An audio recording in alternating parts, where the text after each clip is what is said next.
Isang lumang kawali, magpainit lang tayo ng mantika. Bawang sibuyas, pagsabayan na natin.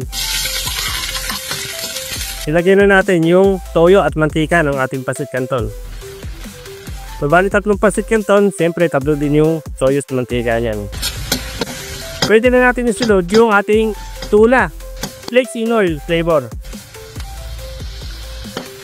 Pag nasangkot siya na yung tuna natin, tubigan natin ng isang lata yung pinaglagay niya. So ilagay tayo ng siling berde para may konting sipa ng ahang.